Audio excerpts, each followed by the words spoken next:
Salut, bienvenue dans cette nouvelle vidéo. Moi, c'est Charlie Djendé, je suis immigrante canadienne d'origine camerounaise. J'ai immigré au Canada il y a de cela 12 ans maintenant avec la famille et j'ai créé cette chaîne pour toi aussi qui aimerais immigrer au Canada, pour toi aussi qui aimerais avoir des informations sur l'immigration canadienne, ses processus, ses programmes et comment faire pour arriver au Canada. Si c'est la première fois que tu m'écoutes, sois à l'aise, prends ta place. Et si jamais l'information que je publie ici t'intéresse, tu peux t'abonner, tu peux liker les vidéos, commenter, parce que ce sont ces commentaires justement qui permettent de référencer la vidéo pour que la vidéo soit suivie par le plus grand nombre de personnes possible. Aujourd'hui dans cette vidéo, je vais te partager 5 choses à éviter si tu souhaites immigrer au Canada en 2025. Oui, parce que le Canada, c'est vrai, c'est un pays magnifique, mais c'est un pays aussi qu'il faut connaître et il faut faire un bon choix avant d'entamer ton processus d'immigration, parce que si ton choix n'est pas bon, si tu ne prends pas la peine de faire tes vérifications comme il faut, tu peux avoir des problèmes une fois arrivé au Canada. Alors, quelles sont ces 5 choses à éviter si tu souhaites arriver au Canada?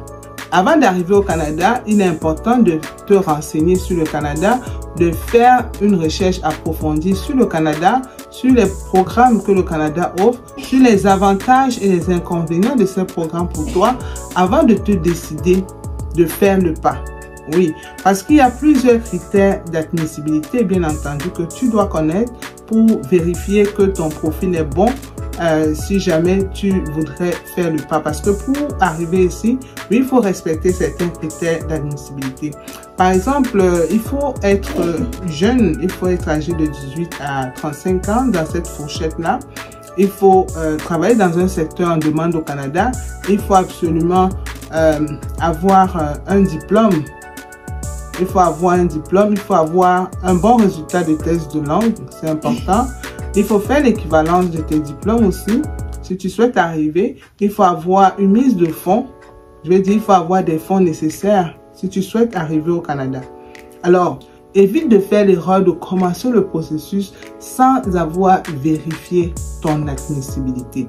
Oui, parce que moi, je suis arrivé au Canada en 2013, mais je ne suis pas arrivé au Canada par hasard.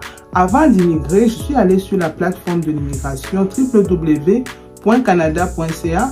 Je suis allé sur l'onglet admissibilité. J'ai répondu à toutes mes questions pour voir si j'avais le profil qu'il faut pour arriver au Canada. Moi, je parle toujours de mon expérience à moi, d'accord? Je parle de cette expérience-là pour vous inspirer. Donc, je suis allé sur le forum, je suis allé sur le site officiel du Canada pour vérifier si j'étais admissible, pour vérifier si j'avais le nombre de points qu'il faut pour arriver au Canada. Et c'est sur cette base-là que j'ai été convaincue que oui, j'avais les points nécessaires pour arriver au Canada, parce que généralement, le tirage se fait sur la base des points que tu accumules en fonction de ton âge, en fonction de ton secteur d'activité, en fonction de ton expérience professionnelle. Maintenant, on a intégré les tests de langue, on a intégré les diplômes, enfin le diplôme aussi est là, on a intégré certaines autres choses. Donc, c'est en fonction d'un certain nombre d'informations que tu fournis que tu peux savoir si tu es admissible ou pas. Donc, ne commence pas la procédure sans vérifier les informations et sans vérifier ton admissibilité. Ça, c'est la première erreur à éviter. La deuxième erreur que tu dois éviter si tu souhaites arriver au Canada, c'est de mentir. C'est de falsifier tes documents. S'il te plaît, ne fais pas l'erreur de falsifier tes documents. Ne fais pas l'erreur de dire que tu as une maîtrise alors que tu n'as pas un document attestant effectivement que tu as une maîtrise. Ou bien que le document que tu présentes ne soit pas vérifiable par l'organisme agréé, d'accord, pour faire l'évaluation comparative. Fais attention de ne pas falsifier tes documents, parce que le gouvernement canadien va toujours vérifier la véracité des documents que nous produisons. D'accord? Le gouvernement va toujours vérifier cette véracité. Par exemple, au niveau des études, il y a un organisme agréé qui a pour rôle de juste aller dans les établissements et vérifier que les diplômes que nous présentons sont conformes. Je parle ici de WEST. D'accord? Donc, c'est un organisme qui a pour rôle uniquement de rendre compte au Canada de la véracité et de la qualité du diplôme que nous présentons. Ça, c'est juste un exemple. Il y a aussi les médecins agréés. Quand vous passez les différentes étapes au point de la biométrie, on va vous demander d'aller rencontrer, par exemple, un médecin agréé reconnu par le Canada. D'accord? Et c'est ce médecin-là qui va confirmer au Canada si vous êtes en santé ou pas. Donc, vous n'avez pas intérêt à mentir. Vous n'avez pas intérêt à cacher votre état de santé au Canada, par exemple. OK? Et le Canada va encore vérifier aussi à travers le certificat de police qui est là justement pour approfondir des recherches sur quel type de personne vous êtes. Donc, ne falsifiez pas vos diplômes, ne falsifiez pas vos informations, soyez authentiques.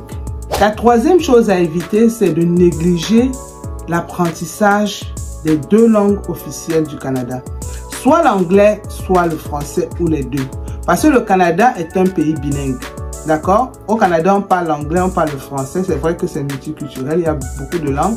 Mais les 2 langues officielles qu'on reconnaît, c'est le français et l'anglais. Donc, prenez la peine de vous rassurer que vous parlez au moins l'une de ces langues-là. Pourquoi est-ce que c'est important de parler l'une de ces langues? Parce que vous pouvez arriver dans les provinces anglophones. Même si vous êtes francophone, il y a des communautés francophones dans ces provinces qui peuvent vous encadrer et vous permettre d'évoluer au niveau de ces provinces. Maintenant, si vous traversez, vous êtes anglophone, vous venez au Québec. Au Québec aussi, vous avez la possibilité d'être engagé, d'être encadré par la communauté anglophone. Même si au Québec, on parle un peu plus français, pendant que vous y êtes, vous allez apprendre la langue française. Mais au moins, ça vous permet, l'anglais va vous permettre au moins de commencer quelque part, de chercher un travail avec la langue anglaise.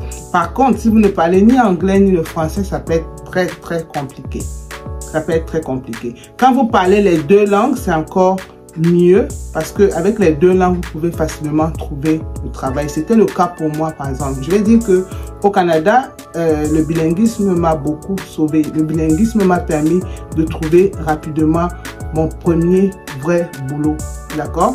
Parce qu'au Canada, parfois, les centres d'appel, c'est beaucoup plus bilingue. D'accord? C'est vrai qu'il y a des centres d'appel où on ne parle que français, des centres d'appel où on parle anglais, des centres d'appel où on parle les deux. Mais moi, je parle les 2 langues, français et anglais. Ça m'a permis d'entrer rapidement dans le marché du travail au Canada. Donc, c'est important de ne pas négliger l'apprentissage des langues françaises ou anglaises. Une autre erreur à éviter, c'est sa capacité financière. Tu penses immigrer au Canada, il faut vérifier que tu as la capacité financière te permettant de faire le projet, de réaliser ton projet. Parce que, quelle que soit la province que tu choisiras, tu devras débourser de l'argent. Tu devras débourser de l'argent d'abord pour traiter tes dossiers, pour payer le billet d'avion, pour t'installer au Canada, et puis aussi prendre soin de toi le temps de trouver un travail et commencer à générer de l'argent au Canada. Donc, tu dois avoir les finances, les moyens financiers nécessaires pour réaliser ton projet de bout en bout. OK? Donc, ne néglige pas d'épargner. Donc, si tu penses aujourd'hui, tu penses arriver au Canada véritablement, il est temps que tu commences à épargner pour ce projet-là parce que tu auras effectivement besoin d'argent au moment d'immigrer au Canada. Tu auras besoin d'argent au moment de faire traiter ton dossier, de faire venir ta famille au Canada si jamais tu as le visa et maintenant de t'installer au Canada parce qu'il y a les logements à payer. Il y a le logement à payer, il faut te nourrir le temps que le gouvernement commence à te venir en aide si possible ou bien le temps que tu commences à travailler. D'accord? N'oublie pas ce côté financier. Épargne, épargne, épargne dès maintenant. OK? Donc, voilà. Si tu souhaites te faire accompagner par un professionnel, c'est libre à toi, hein, mais tu n'es pas vraiment obligé. Si tu es futé, si tu sais comment ça se passe, si tu écoutes mes vidéos, que tu appliques étape par étape ce que je t'enseigne, Tu vas sur le site officiel du Canada, tu regardes les différents programmes, tu suis les étapes, tu vas pouvoir t'en sortir et tu vas pouvoir envoyer ton dossier. Mais si jamais pour toi c'est difficile, c'est compliqué et que tu as besoin de l'aide d'un avocat en immigration, tu as besoin de l'aide d'un consultant en immigration, vraiment mon frère ou ma soeur, vas-y, demande de l'aide pour être accompagné.